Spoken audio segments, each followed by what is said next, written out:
জানিয়ে দিব এই মুহূর্তে আমাদের হাতে এসেছে গুরুত্বপূর্ণ আপডেট সংবাদের শিরোনাম। শুরুতেই থাকছে ছাত্র শিবিরের বেইমানি ইতিহাসে লেখা থাকবে বলছে উমামা ফাতেমা। এবারে জানিয়ে দিব শাহবাগে চলছে শিবিরের বিজয় মিছিলের প্রস্তুতি। এদিকে ডাকসু নির্বাচন ঘিরে যুবদলের শোডাউন, নয়াপল্টনে অবস্থান কর্মসূচি। আরও জানাবো কাতারে ইসরায়েলি হামলায় 2 জন নিহত দাবি রিপোর্টে। সব শেষে জানিয়ে দিব বিক্ষোভকারীদের আগুনে পুড়ে মারা গেলেন নেপালের সাবেক প্রধানমন্ত্রীর স্ত্রী। এতক্ষণ শুনছিলেন হাতে থাকা আপডেট সংবাদের শিরোনাম, এবারে বিস্তারিত। তবে তার আগে অনুরোধ রইল ভিডিওটিতে একটি লাইক এবং কমেন্ট করে জানিয়ে দিন ভিডিও সম্পর্কে আপনার মূল্যবান মতামত। আরও জানিয়ে দিন ভিডিওটি কোথা থেকে দেখছেন বা কোন জেলা থেকে দেখছেন। ছাত্র শিবিরের বেইমানি ইতিহাসে লেখা থাকবে বলছে উমামা। গভীর রাতে ভোট বর্জনের পর ঢাকা বিশ্ববিদ্যালয়ের কেন্দ্রীয় ছাত্র সংসদ নির্বাচনের স্বতন্ত্র প্রার্থী উমামা ফাতেমা অভিযোগ করে বলেছেন, ইসলামী ছাত্র শিবিরের বেইমানি ইতিহাসের পাতায় লেখা থাকবে। মঙ্গলবার নির্বাচনের পর ভোর 5:45 ফেসবুকে পোস্টে তিনি বলেন, অভিনব পন্থায় নির্বাচন কারচুপি হয়েছে, বাংলাদেশের ইতিহাসের কালো রাত হয়ে থাকবে।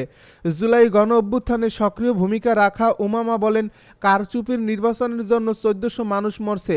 একই ইতিহাস, একই ব্যবস্থা, মাঝে দিয়ে এতগুলো পরিবার নিঃস্ব হলো। নিজেদের হীন স্বার্থের জন্য ইসলামী ছাত্র শিবির কী পরিমাণ বেইমানি করেছে জাতির সাথে, তা ইতিহাসের পাতায় লেখা থাকবে।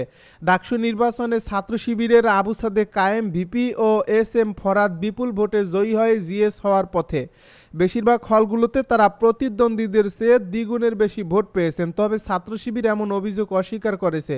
ভোট শেষে সংবাদ সম্মেলনে তাদের ভিপি প্রার্থী সাদিক কায়েম উৎসবমুখর পরিবেশে নির্বাচন হওয়ার কথা তুলে ধরে বলেন, কেউ কেউ নির্বাচন বানচাল করার ষড়যন্ত্র করছে। যারা নির্বাচন বানচাল করতে চান তাদের বিরুদ্ধে বিশ্ববিদ্যালয় প্রশাসনকে ব্যবস্থা নিতে হবে। শাহবাগে চলছে শিবিরের বিজয় মিছিলের প্রস্তুতি। ঢাকা বিশ্ববিদ্যালয় কেন্দ্রীয় ছাত্র সংসদ নির্বাচনের ফলাফল ঘোষণা চলছে। ইতিমধ্যে প্রাপ্ত ফলাফলে ঐক্যবদ্ধ শিক্ষার্থী জোটের ভিপি প্রার্থী মোহাম্মদ আবু সাদিক নিকটতম প্রতিদ্বন্দ্বীর চেয়ে বিপুল ভোটে এগিয়ে আসছেন। একই জোটের সাধারণ সম্পাদক ও সহ সাধারণ সম্পাদক পদেও এগিয়ে আছেন শিবির সমর্থিত প্যানেলের প্রার্থী SM ফরাত ও মহিউদ্দিন খান। ফলাফল ঘোষিত হলগুলো হলো শামসুন্নাহার হল, মুহসিন হল, রহমান হল, রোকেয়া হল, SM হল, জহুরুল হক হল, জগন্নাথ হল, শহীদুল্লাহ হল, কার্জন হল, ফজলুল হক মুসলিম হল, অমর 21 হল ও সুফিয়া কামাল হল। ইসলামী ছাত্র শিবির সমর্থিত প্রার্থীদের এমন ফলাফল ঘিরে শাহবাগে ঢাকা বিশ্ববিদ্যালয়ের প্রবেশমুখে সংগঠনটির সমর্থকদের মধ্যে উচ্ছ্বাস বিরাজ করছে। তারা বিজয় মিছিলের প্রস্তুতি নিচ্ছেন। মঙ্গলবার দিনগত রাত থেকে 3টার মধ্যে সরেজমিনে দেখা গেছে শাহবাগে জামায়াতে ইসলামীর কর্মী ও শিবির সমর্থকদের মধ্যে উচ্ছ্বাস ও আনন্দ বিরাজ করছে। ডাকসু নির্বাচন ঘিরে যুবদলের শোডাউন, নয়াপল্টনে অবস্থান কর্মসূচি। ঢাকা বিশ্ববিদ্যালয় কেন্দ্রীয় ছাত্র সংসদ নির্বাচন ঘিরে রাজধানীতে উত্তেজনা বাড়ছে। এ পরিস্থিতিতে মঙ্গলবার বিকেলে ঢাকা মহানগর দক্ষিণ যুবদলের উদ্যোগে নয়াপল্টনে বিএনপির কেন্দ্রীয় কার্যালয়ের সামনে শোডাউন মিছিল ও অবস্থান কর্মসূচি হয়। সন্ধ্যা 6টার দিকে নয়াপল্টন এলাকায় কয়েকশো যুবলীগ কর্মী মিছিল নিয়ে আসেন। মিছিলটি নাইটিঙ্গেল মোড় থেকে শুরু করে ফকিরাপুল ঘুরে বিএনপির কেন্দ্রীয় কার্যালয়ের সামনে গিয়ে শেষ হয়। পরে স্লোগান ও বক্তব্যের মধ্য দিয়ে নেতারা সেখানে অবস্থান নেন। অবস্থান কর্মসূচিতে উপস্থিত ছিলেন ঢাকা মহানগর দক্ষিণ যুবদলের আহ্বায়ক খন্দকার এনামুল হক এনাম, সদস্য সচিব রবিউল ইসলাম নয়ন, যুগ্ম আহ্বায়ক এম এ গাফফার ও নূরে আলম সিদ্দিকী সহ সংগঠনের বিভিন্ন পর্যায়ের নেতারা। কাতারে ইসরায়েলি বাহিনীর হামলায় 2 জন নিহত দাবি রিপোর্টে। কাতারের রাজধানী দোহায় ইসরায়েলের হামলায় 2 জন নিহত হয়েছেন বলে সংবাদ মাধ্যমের প্রতিবেদনে দাবি করা হয়েছে। স্থানীয় সময় মঙ্গলবার বিকালে এ বিমান হামলা চালায় দখলদার ইসরায়েলি বাহিনী। এতে লক্ষ্যবস্তু করা হয় ফিলিস্তিনের স্বাধীনতাকামী সংগঠন হামাসের শীর্ষস্থানীয় নেতৃবৃন্দ। নিহতদের মধ্যে একজনের নাম হিমাম আল হায়া বলে জানিয়েছে সংবাদ মাধ্যমগুলো। তিনি হামাসের গাজা শাখার নেতা খলিল আল হায়ার ছেলে। নিহত অপরজনের নাম জিহাদ লাবাদ। তিনি খালিল আল হায়ার দপ্তরের পরিচালক ছিলেন। হামাসের 2টি সূত্র জানিয়েছেন, মঙ্গলবার যুক্তরাষ্ট্রের প্রেসিডেন্ট ডোনাল্ড ট্রাম্পের নতুন যুদ্ধবিরতির প্রস্তাব নিয়ে বৈঠকে বসেছিলেন তাদের নেতারা। ওই সময় হামলা হয়, তবে শীর্ষস্থানীয় নেতৃবৃন্দ এ হামলা থেকে বেঁচে গেছেন। ইসরায়েলি একটি সূত্র নিশ্চিত করেছেন হামাসের নেতাদের লক্ষ্য করে হামলা চালানো হয়েছে। এর মধ্যে খালিল আল হায়াও ছিলেন। তিনি হামাসের গাজা প্রধানের পাশাপাশি প্রধান আলোচকের দায়িত্ব পালন করছেন। দখলদার ইসরায়েলের হামলার পর দোহায় একাধিক বিস্ফোরণের শব্দ শোনা যায়। এরপর শহরটির লেগিতিফিয়া পেট্রোল স্টেশন থেকে ধোঁয়ার কুণ্ডলী বের হতে দেখা যায়।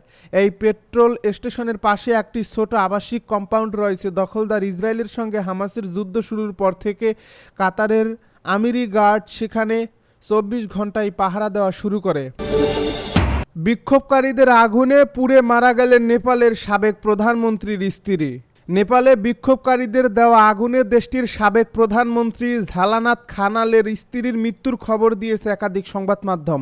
ভারতীয় সংবাদ মাধ্যম এনডিটিভি ও ইন্ডিয়া টুডের খবরে বলা হয়, মঙ্গলবার রাজধানী কাঠমান্ডুর দাল্লু এলাকায় ঝালানাথ খানালের বাড়িতে আগুন ধরিয়ে দেন জেএনজি বিক্ষোভকারীরা। এতে দগ্ধ হন তার স্ত্রী রাজ্যলক্ষ্মী চিত্রকর। পরিবারের সদস্যরা জানান, গুরুতর দগ্ধ অবস্থায় তাকে উদ্ধার করে কীর্তিপুর বার্ন হাসপাতালে নেওয়া হলে সেখানে চিকিৎসাধীন অবস্থায় তার মৃত্যু হয়। ভারতীয় সংবাদ মাধ্যম ইন্ডিয়া টুডে বলছে, এর আগে দেশ জুড়ে জেএনজিদের নেতৃত্বে চলা বিক্ষোভকারীদের জেরে আজ মঙ্গলবার পদত্যাগ করতে বাধ্য হন প্রধানমন্ত্রী কেপি শর্মা ওলি। সামাজিক যোগাযোগ মাধ্যমের উপর নিষেধাজ্ঞা ও দুর্নীতির বিরুদ্ধে প্রতিবাদ জানাতে গতকাল মঙ্গলবার থেকে নেপালে বিক্ষোভ চলছে। কারফিউ উপেক্ষা করে আজও সকাল থেকে বিক্ষোভকারীরা রাস্তায় নামেন। বিক্ষোভকারীরা নেপালি কংগ্রেসের কেন্দ্রীয় কার্যালয় সহ বিভিন্ন মন্ত্রী ও রাজনীতিকের বাড়িঘর হামলা ও ভাঙচুর চালান। গত সপ্তাহে Facebook, Instagram, LinkedIn, YouTube, WhatsApp, x সহ 26টি সামাজিক যোগাযোগ মাধ্যমের প্ল্যাটফর্ম ও বার্তা আদান প্রদানের অ্যাপের উপর নিষেধাজ্ঞা জারি করেছিল ওলির নেতৃত্বাধীন সরকার। সরকারের এই নিষেধাজ্ঞার বিরুদ্ধে প্রতিবাদ জানাতে গতকাল রাজপথে নেমে বিক্ষোভ করেন নেপালের কয়েক হাজার মানুষ। বিক্ষোভকারীদের বেশিরভাগই তরুণ বা জেনজি প্রজন্মের। রাজধানী কাঠমান্ডু সহ অন্তত 7টি শহরে এদিন ব্যাপক বিক্ষোভ হয়। দ্বিতীয় দিনের বিক্ষোভে আরও 2 জন নিহত হওয়ায় মৃত্যুর সংখ্যা বেড়ে দাঁড়িয়েছে 22। আহত হয়েছেন 3 শতাধিক।